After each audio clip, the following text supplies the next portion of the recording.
കയ്യിൽ വരിഞ്ഞു മുറുകുന്ന വേദനയിൽ കണ്ണുകൾ തുറക്കാൻ ശ്രമിച്ചു. ക്ഷീണം കൊണ്ട് തുറക്കാൻ പറ്റാതെ വന്നതും നെറ്റി ചുളിഞ്ഞുപോയി. വാ തുറന്ന് സംസാരിക്കാൻ നോക്കി, എന്നാൽ വാ അനക്കാൻ പോലും സാധിക്കുന്നില്ല. എല്ലാം കൂടെ ആയതും വല്ലാത്തൊരു ഭയം ഉള്ളിൽ പിടിമുറുക്കി. കുറെ നേരത്തെ ശ്രമത്തിനൊടുവിൽ കണ്ണുകൾ പതിയെ തുറക്കാൻ പറ്റി. മുന്നിലൊന്നും വ്യക്തമായി കാണാൻ സാധിക്കുന്നില്ല. മൊത്തത്തിൽ ഇരുട്ട് മാത്രം. എന്താണ് സംഭവിച്ചത് എന്ന് ഓർക്കാൻ തുടങ്ങിയതും പതിയെ കണ്ണുകൾ അടഞ്ഞുപോയി. ഇതെല്ലാം കണ്ടുകൊണ്ട ഒരാൾ അവിടെ ഉണ്ടായിരുന്നു. ചുണ്ടിൽ വിരിഞ്ഞ പുച്ഛത്തോടെ സിഗരറ്റ് വലിച്ച പുക ഊതിവിട്ടു. ദാഹം തോന്നി കണ്ണു തുറക്കുമ്പോൾ മുറിയിൽ വെളിച്ചം കടന്നു വന്നിട്ടുണ്ട്. അപ്പോൾ മനസ്സിലായി നേരം വെളുത്തു എന്ന്. പതിയെ എഴുന്നേൽക്കാൻ തുടങ്ങിയപ്പോഴാണ് ചുറ്റിവരിഞ്ഞ കൈകളെ കണ്ടത്. പതിയെ ഇന്നലെ രാത്രിയിലെ ഓരോന്നും തെളിഞ്ഞു വന്നതും ചുണ്ടിൽ നാണത്തോടെയുള്ളൊരു ചിരി വിരിഞ്ഞു. പതിയെ പുതപ്പ് ദേഹത്തേക്ക് ചേർത്ത് പിടിച്ചു. എഴുന്നേൽക്കാൻ തുടങ്ങിയതും അവൻ്റെ കൈകൾ മാറ്റാൻ ശ്രമിച്ചതും ആ കൈകൾ അവളെ വലിച്ചു ബെഡിലേക്ക് ഇട്ടിരുന്നു. പേടിച്ചു പോയ ആ നിമിഷം അവൾ കണ്ണുകൾ ഇറുക്കെ അറിയാതെ ഒച്ച വെച്ചു. പതിയെ കണ്ണു തുറന്നതും കണ്ടത് അവൻ്റെ മുഖമാണ്. വശ്യമായ ചിരിയോടെ തന്നെ നോക്കുന്നവനെ കാണെ അവളുടെ കണ്ണ് വിടഞ്ഞു. ശ്രീ ആർദ്രമായി അവളെ വിളിച്ചുകൊണ്ട് മുഖം താഴ്ത്തി. അവളുടെ ചുണ്ടുകൾ നുണഞ്ഞെടുത്തതും അവൾ കണ്ണ് മിഴിച്ചു. അവൻ്റെ തലയിൽ കൈയമർത്തി. പതിയെ അവളിൽ കണ്ണുകൾ കൂമ്പിയടഞ്ഞു. അവനെ തിരിച്ചു ചുംബിക്കാൻ തുടങ്ങി. അതോടെ അവൻ്റെ കൈകൾ അവളിലൂടെ ഓടി നടന്നു. മറയായി ഉണ്ടായിരുന്ന ഷീറ്റ് അവളിൽ നിന്ന് തെന്നി മാറി. പതിയെ അവരുടെ ശീൽക്കാരങ്ങൾ മുഴങ്ങിക്കേട്ടു. ആ പുലർക്കാല വേളയിൽ അവർ ഒന്നു ചേർന്നു. അവളുടെ മാറിൽ മുഖമർത്തി കിടക്കുമ്പോൾ അവനിൽ നിറഞ്ഞ ചിരിയായിരുന്നു. അവളിലും അതേ ചിരി ഉണ്ടായിരുന്നു. ശ്രീ അവൻ വിളിച്ചത് മൂളിക്കൊണ്ട് അവൻ്റെ മുടിയിലൂടെ തഴുകി. നിന്നെ ഞാൻ കല്യാണം കഴിക്കുന്നതിന് മുന്നേ പ്രണയിക്കാൻ തുടങ്ങിയതാണ് പെണ്ണെ. അതേ പെണ്ണെ, ഒരിക്കൽ കോളേജിൽ വെച്ച് നീ ഓടി വന്ന് വീണത് എൻ്റെ നെഞ്ചിലായിരുന്നു. അവിടുന്ന് അങ്ങോട്ട് എൻ്റെ ഉള്ളിൽ നീ മാത്രമായിരുന്നു. പക്ഷെ അത് പ്രണയമാണ് എന്ന് മനസ്സിലാക്കാൻ ശ്രമിച്ചില്ല. പക്ഷേ വിധി എന്ന ഒന്ന് നമ്മളെ ചേർത്തു വെച്ചു. അവളുടെ മുഖത്തേക്ക് മുഖം അടുപ്പിച്ച് നെറ്റിയിൽ ചുണ്ട് ചേർത്തു അവൻ. അവളുടെ കണ്ണുകൾ നിറഞ്ഞു വന്നു. അത് സന്തോഷം കൊണ്ടായിരുന്നു. എന്താ പെണ്ണെ? അവളുടെ കണ്ണ് നിറഞ്ഞത് കണ്ടവൻ പെട്ടെന്ന് അവളിൽ നിന്ന് മാറി അവളെ നെഞ്ചോടി ചേർത്ത് പിടിച്ചുകൊണ്ട് ചോദിച്ചു. അതിന് ചുണ്ടിൽ വിരിഞ്ഞ ചിരിയോട് അവൻ്റെ മുഖം മൊത്തം ചുംബനമായിരുന്നു മറുപടി. എനിക്കിഷ്ടായിരുന്നു കല്യാണത്തിന് മുന്നേ. എന്നെയോ? എങ്ങനെ? കാണാതെ അറിയാതെ പ്രണയിച്ചു. കല്ലു എപ്പോഴും പറയുന്ന ദേഷ്യക്കാരൻ ഏട്ടനെ. ആദ്യമെല്ലാം പേടിയായിരുന്നു. പതിയെ അത് മാറി. എപ്പോഴോ ഉള്ളിൽ പ്രണയമായി മാറി. ആരെയും അറിയിച്ചില്ല. എനിക്കതിനുള്ള അർഹതയില്ല എന്ന് തോന്നി. രേഷ്മയെ കല്യാണം കഴിക്കാൻ പോകുന്നത് ആരാണെന്നും എന്താണെന്നും അറിയില്ലായിരുന്നു. അന്ന് മണ്ഡപത്തിൽ വെച്ച് കണ്ടപ്പോൾ പേടിയായിരുന്നു. ഒരിക്കൽ കല്ലു കാണിച്ചു തന്ന ഫോട്ടോയിലുണ്ടായിരുന്ന അവളുടെ ഏട്ടൻ തൻ്റെ പ്രണയമാണ് രേഷ്മയെ കല്യാണം കഴിക്കാൻ പോയത് എന്ന് ഓർത്തപ്പോൾ ചങ്ക് പിടഞ്ഞു പോയിരുന്നു. പക്ഷേ താലി എൻ്റെ കഴുത്തിൽ കെട്ടിയാൽ സങ്കടമാണോ സന്തോഷമാണോ തോന്നിയെന്ന് അറിഞ്ഞിരുന്നില്ല. പിന്നെ എന്നെ ഇഷ്ടമല്ലാതെ കെട്ടിയതല്ലേ എന്ന് ഓർത്തപ്പോൾ സങ്കടമായിരുന്നു. പതിയെ എന്നെ ചേർത്ത് പിടിക്കാനും സ്നേഹിക്കാനും തുടങ്ങിയപ്പോൾ എൻ്റെ പ്രണയം സത്യമാണ് എന്ന് മനസ്സിലായി. ഇപ്പോൾ ആ പ്രണയം എല്ലാം കൊണ്ടും ഒന്നായി മാറി. അവൾ പറഞ്ഞ് അവസാനിപ്പിച്ചതും അവൻ അവളുടെ ചുണ്ടുകൾ നുണഞ്ഞു തുടങ്ങിയിരുന്നു. അവളും അവനോട് ചേർന്നതിൽ പങ്കുചേർന്നു. കുറച്ച് സമയത്തിനു ശേഷം അവർ അടർന്നു മാറി. പരസ്പരം കണ്ണിൽ നോക്കി നിൽക്കുമ്പോൾ അവരിൽ പ്രണയമായിരുന്നു. ഒരിക്കലും മടുക്കാത്ത പ്രണയം. എല്ലാം കളഞ്ഞു തെളിഞ്ഞു. ഇനി സന്തോഷമായി ജീവിക്കണം. എന്നും ഞാൻ കൂടെ ഉണ്ടാവും. അവളുടെ നെറ്റിയിൽ ഉമ്മ വെച്ചവൻ അവളും സന്തോഷത്തോടെ അവനിൽ ചേർന്നിരുന്നു. പോയി ഫ്രഷായി വാ, എന്നിട്ട് എനിക്കൊരു കോഫി കൊണ്ടുവാ. പതിയെ ഷീറ്റ് പുതച്ച് അവൾ എഴുന്നേറ്റതും അറിയാതെ അവിടെ ഇരുന്നു പോയി. എന്താടാ? വേദനിക്കുന്നു, അവൾ മുഖം ചുളുക്കി പറഞ്ഞതും അവൻ എഴുന്നേറ്റ് അവളെ കോരിയെടുത്ത് വാഷ്റൂമിലേക്ക് കയറി. അയ്യോ, ഞാൻ ഫ്രഷായിക്കോളാം. അവളെ അവിടെ നിർത്തി ടവലെടുത്ത് അവൻ അകത്തേക്ക് കയറിയതും അവൾ പറഞ്ഞു, ഞാൻ കാണാത്തതും അറിയാത്തതും നിന്നിൽ ഇനി ഒന്നുമില്ല. അപ്പോൾ പിന്നെ എന്താ പ്രശ്നം? അതോടെ അവൾ വാടച്ചു. അവൻ ചിരിയോടെ ഹീറ്റർ ഓൺ ചെയ്തതും വെള്ളം ചൂടാക്കി അവളെ ഫ്രഷാക്കി. അവനും ഫ്രഷായി വന്നു. ഡ്രസ്സ് മാറി അവൾ മുടി ഒതുക്കി വെച്ചു. കുങ്കുമം എടുത്ത് തൊടാൻ തുടങ്ങിയതും അവനത് വാങ്ങി തൊട്ടുകൊടുത്തു. അവൾ കണ്ണടച്ചത് ഏറ്റുവാങ്ങി.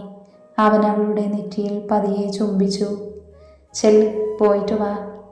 അവൾ പോയതും അവൻ ഫോണെടുത്ത് ആർക്കോ കോൾ ചെയ്തു. ലച്ചു നേരെ അടുക്കളയിലേക്ക് ചെന്നു. അമ്മമാർ രണ്ടുപേരും ഓരോ പണിയിലാണ്. അമ്മേ, ലച്ചു വിളിച്ചതും അമ്മമാർ രണ്ടുപേരും തിരിഞ്ഞു നോക്കി. തെളിഞ്ഞ മുഖത്തോടെ നിറഞ്ഞ ചിരിയോടെ നിൽക്കുന്നവളെ കാണി അവർ പരസ്പരം നോക്കി.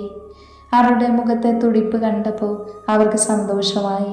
അവർ ഒരുമിച്ച് ജീവിക്കാൻ തുടങ്ങിയെന്നൊരു സംശയമുണ്ടായിരുന്നു. അത് മാറാൻ ഇങ്ങനെ ഒരു കാഴ്ച ധാരാളം തന്നെ. എന്താ മോളെ? അമ്മേ, ദേവേട്ടന് കോഫി. അതെന്നാ ഇന്ന് ഗ്രീൻ ടീ വേണ്ടേ? ഏയ്, കോഫി മതിയെന്ന്. ഞാൻ കോഫി ഇട്ടില്ല. എന്ന് ഞാനിടാം അമ്മേ. ലച്ചു വേഗത്തിൽ പാൽ അടുപ്പിൽ വെച്ച് തിളപ്പിച്ചപ്പോൾ കോഫി പൗഡർ ഇട്ട് പഞ്ചസാര കുറച്ച് ചേർത്തിളക്കി അരിച്ച് കപ്പിലൊഴിച്ചു. അമ്മേ, ഞാനത് കൊടുത്തിട്ട് വരാം. ലച്ചു കോഫിയായി പോയതും അവർ പരസ്പരം നോക്കി ചിരിച്ചു. ഇപ്പോഴാണ് അവർ ഒരുമിച്ച് ജീവിച്ചു തുടങ്ങിയതെന്ന് തോന്നുന്നു. അതെ, ഇത്ര കാലം അവർ മനസ്സിലാക്കി ജീവിച്ചു എന്നേ ഉള്ളൂ. അടുക്കാനുള്ള സമയമെല്ലാം ഓരോ പ്രശ്നങ്ങളല്ലായിരുന്നു. എന്തായാലും സന്തോഷമായി. എന്താണ് രണ്ടുപേരും കൂടെ? അച്ഛമ്മ അവരുടെ സംസാരം കേട്ട് അങ്ങോട്ട് വന്ന് ചോദിച്ചു. അത് അഗ്നിയുടെയും ലച്ചുമോളെയും കാര്യം പറഞ്ഞതാ. എന്താ കാര്യം? മോളിപ്പോൾ വന്നു. കണ്ടപ്പോൾ തന്നെ അവളുടെ മുഖത്തെ സന്തോഷവും തുടിപ്പും അതേക്കുറിച്ചാ പറഞ്ഞിരുന്നേ. അപ്പോൾ അടുത്ത് തന്നെ ഒരു പേരക്കുട്ടി വരുമോ? വരുമായിരിക്കും അമ്മേ, നമുക്ക് പ്രാർത്ഥിക്കാം. അതെ, അവരോട് നമ്മുടെ കുടുംബക്ഷേത്രം വരെ പോകാൻ പറയണം. തറവാട്ടിൽ ഇതുവരെ പോയി നിന്നിട്ടില്ല ലച്ചു. ലച്ചുമോൾ അപ്പോൾ അവരോട് കുറച്ച് ദിവസം അവിടെ പോയി താമസിക്കാൻ പറയണം. ഇനി ലച്ചുമോൾക്ക് കുറച്ച് ദിവസമല്ലേ ക്ലാസ് ഉള്ളൂ, അത് കഴിഞ്ഞ് പോകാൻ പറയാം. ചായ ഇപ്പം തരാം അമ്മേ. ആ, എടുത്തോ, ഞാൻ ഹാളിലുണ്ടാകും. അമ്മ പോയത് ദേവിയമ്മ ചായ ഇട്ടു കപ്പിലൊഴിച്ച് ട്രെയിൽ വെച്ച് പുറത്തേക്ക് നടന്നു. ഹാളിൽ സംസാരിച്ചിരിക്കുന്ന അച്ഛന്മാർക്കും അച്ഛമ്മയ്ക്കും അച്ചാച്ചനും കൊടുത്തു. പിള്ളേരെ കണ്ടില്ലല്ലോ. ലച്ചുമോൾ വന്ന് കോഫി കൊണ്ട് പോയി.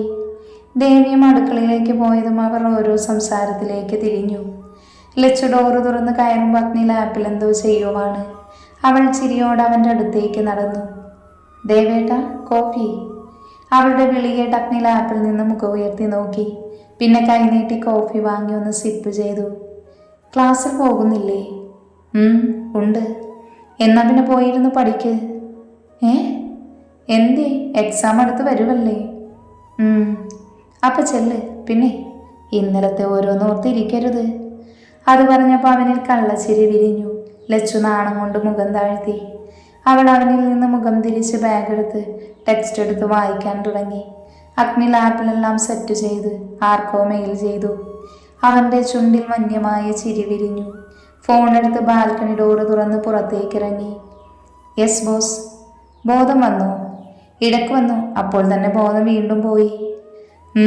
ബോധം വന്ന ആവശ്യത്തിന് കൊടുത്തോ, ചാവരുത്. ഓക്കെ. കോള് കട്ട് ചെയ്തപ്പോൾ അവൻ്റെ ചുണ്ടിൽ പുച്ഛം വിരിഞ്ഞു. കുറച്ചുകൂടെ കാത്തിരിക്കു രോഹിത്, നിനക്കുള്ള കയറായി വരുന്നുണ്ട് ഞാൻ, നിന്റെ കാലൻ.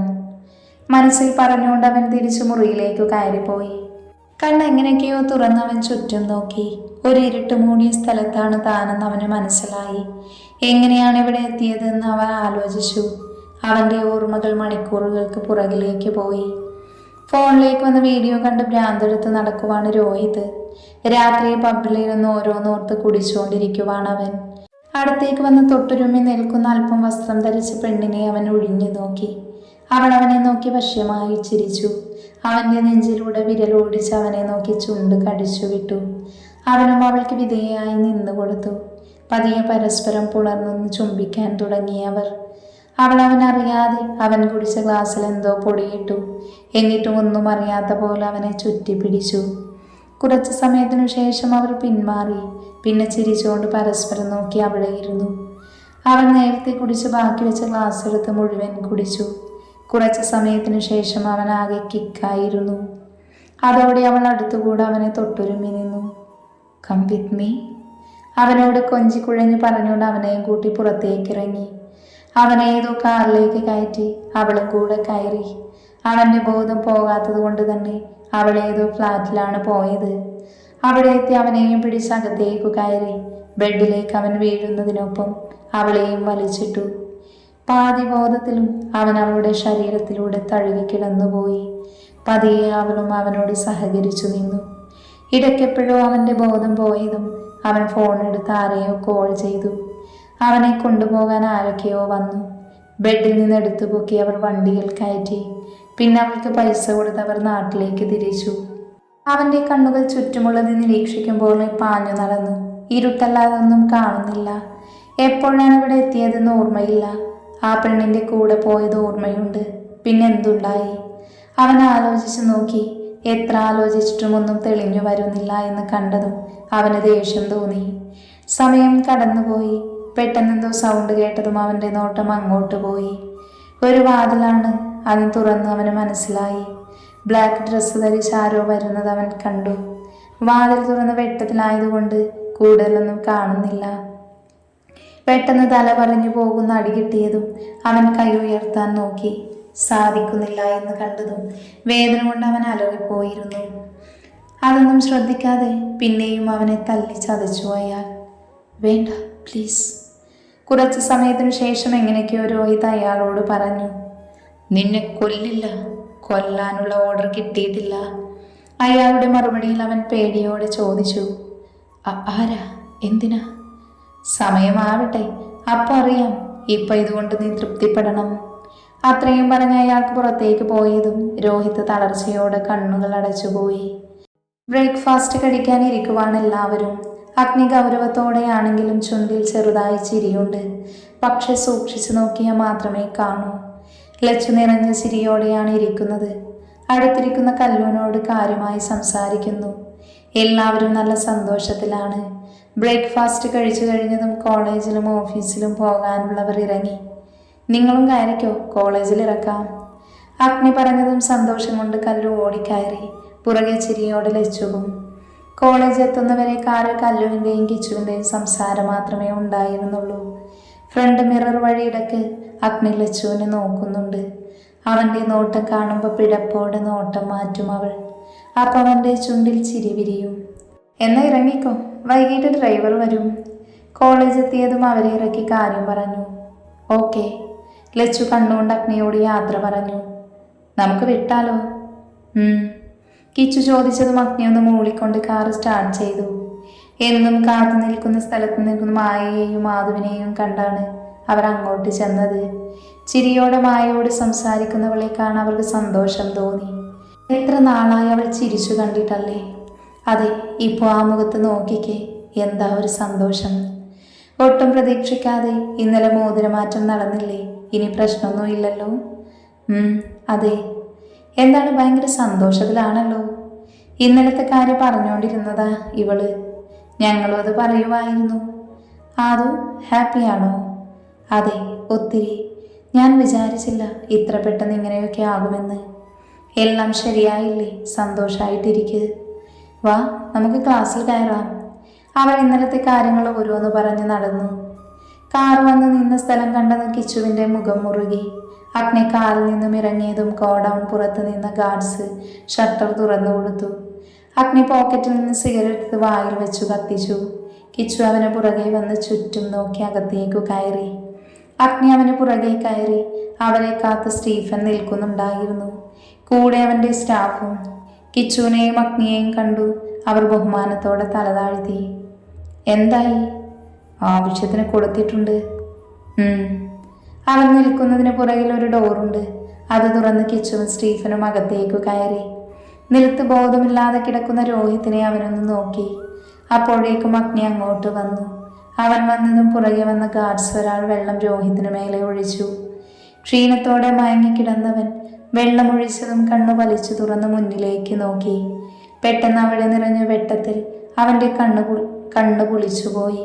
പതിയെ കണ്ണടച്ചു തുറന്നതും മുന്നിലുള്ളത് വ്യക്തമായതും അവനൊന്ന് ഭയന്നുപോയി. അവൻ്റെ കണ്ണിലെ ഭയം കണ്ടതും അഗ്നി വന്യമായി ചിരിച്ചു. കിച്ചുവിൻ്റെ ചുണ്ടിലും അതേ ചിരിയുണ്ടായിരുന്നു. മുന്നിൽ ഒറ്റയാനയെ പോലെ നിൽക്കുന്ന അഗ്നിയെ കണ്ടതും അവൻ വിറച്ചു. ഇനി നടക്കാൻ പോകുന്നതോർത്ത് അവൻ അവിടെ നിന്ന് രക്ഷപ്പെട്ടു പോകാൻ തോന്നി. പക്ഷെ അവിടെ നിന്ന് പോകുന്നത് മരിച്ചതിന് തുല്യമായി ആണെന്ന് അവൻ അറിഞ്ഞിരുന്നില്ല. നിനക്ക് സുഖമല്ലേ രോഹിത്? അഗ്നി, എന്നൊന്നും ചെയ്യരുത്. ഞാൻ ഇനി ഒന്നിനും വരില്ല. അവൻ പതിയെ വിക്കി വിക്കി പേടിയോട് അഗ്നിയോട് പറഞ്ഞു.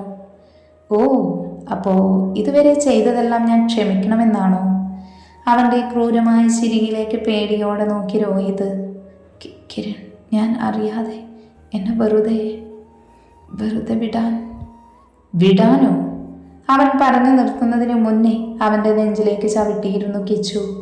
അലറിക്കരഞ്ഞുകൊണ്ട് അവിടെ കിടന്നുപോയി രോഹിത്. എന്താടാ, നീ തളർന്നോ? തുടങ്ങിയതല്ലേ ഉള്ളൂ, സമയം ഇനിയുമുണ്ട്. എന്നെ ഒന്ന് കൊന്നു തരുമോ എന്ന് നിന്നെ കൊണ്ട് പറയിപ്പിക്കും ഞാൻ. അഗ്നിയുടെ ആ ഭാവത്തിൽ അവൻ അവിടെ കിടന്നു ഞരങ്ങി. സ്റ്റീഫ, എല്ലാം റെഡിയല്ലേ? Yes boss. കിച്ചു, തുടക്കം നീ തന്നെ മതി, അത് കഴിഞ്ഞ് ഞാൻ തൊടാം. ഇല്ലെങ്കിൽ നിനക്ക് കിട്ടിയെന്ന് വരില്ല. അവിടെ കിടന്ന ചെയറിലിരുന്ന് സിഗരറ്റ് വലിച്ച് പുക ഊതിവിട്ടവൻ പറഞ്ഞതും കിച്ചു തുടക്കം കുറിച്ചിരുന്നു. ഓരോ അടിയിലും ചവിട്ടിലും അവൻ്റെ അലറിക്കരച്ചിൽ അവിടെ മുഴങ്ങി. അത് ആസ്വദിക്കും പോലെ അഗ്നിയുടെ ചുണ്ടിൽ വന്യമായ ചിരിയുണ്ടായിരുന്നു. കുറച്ച് സമയത്തിന് ശേഷം നെറ്റിയിലെ വിയർപ്പ് തുടച്ച് കിച്ചു അഗ്നിയുടെ അടുത്ത് വന്നിരുന്നു. അതോടെ സിഗരറ്റ് നിലത്തേക്കിട്ട് കാലുകൊണ്ട് ചവിട്ടി അരച്ച് അഗ്നി മുന്നിലേക്ക് ചെന്നു. മുഖത്തിന് ചോരൊലിപ്പിച്ച കണ്ണുകളടച്ച് കിടക്കുന്നവനെ കാണെ അഗ്നി ക്രൂരമായൊന്ന് ചിരിച്ചു. അവൻ്റെ മനസ്സിലൂടെ ഓരോ കാര്യങ്ങളും തെളിഞ്ഞു വന്നു. കണ്ണുകൾ ചുവന്ന് ശരിക്കും ഡെവിളായി മാറിയിരുന്നു അഗ്നിയപ്പോൾ.